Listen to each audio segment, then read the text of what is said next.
Hi everybody, thank you for joining me for this short little segment. And what I want to address today is the whole concept of chiropractors talking about being spine care experts.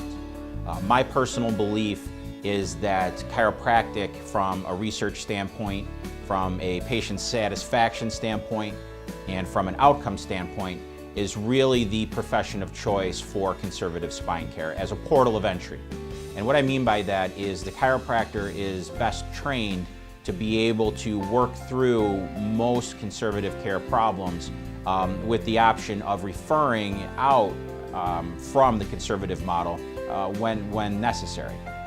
Now, that's my kind of belief. That's sort of the background of my training as a chiropractor, and it's certainly my opinion as I practice full-time and teach at University of Buffalo Medical School, as well as University of Bridgeport College of Chiropractic. That is where I believe our profession is best going to be situated for success in the future.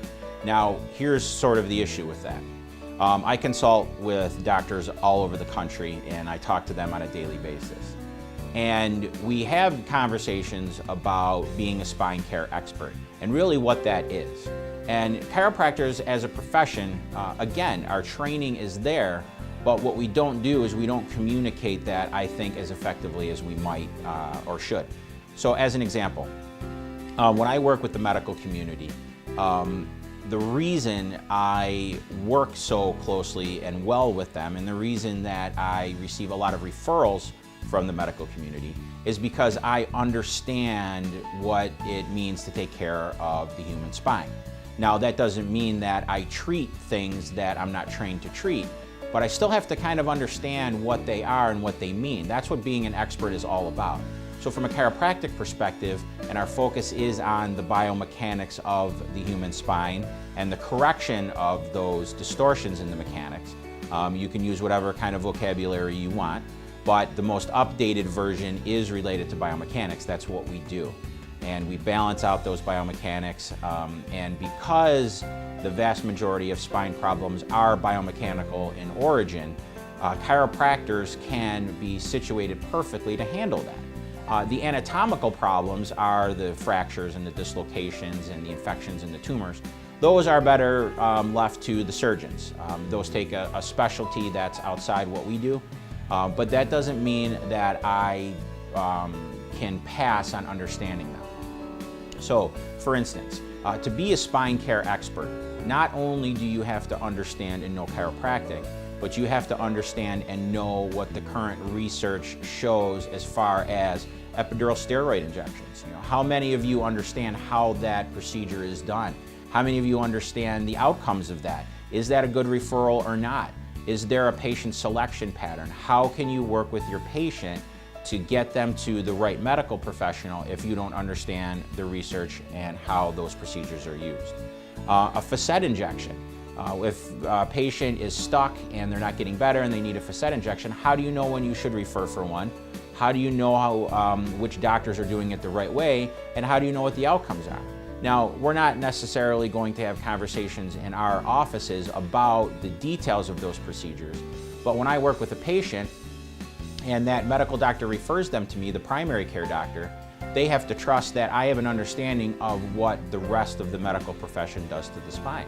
You know, I understand the difference between an anterior discectomy and fusion at a single level or two levels. I understand what a microdiscectomy does in the cervical spine and the lumbar spine. I understand why most often that a surgeon will not do a thoracic surgery for a disc problem. I understand how many epidural steroid injections a patient can get before they're unable to receive anymore. I understand why a single level unilateral facet block isn't in the best interest of the patient because of the anatomy. So what I encourage you to do is to spend some time with me on the phone or through email, and part of what I do is to help you to understand that. Now, what this is all about is creating a working knowledge for all the other things procedurally that can happen to the spine. You are an expert in the biomechanics of the spine, and that's where we need to live. But when we reach an endpoint in what we can provide and what we can do to help the patient, we need to have other doctors involved. and you can't effectively have other doctors involved unless you have a general idea of what they do. And that's a critical component of being an expert versus a chiropractic technician.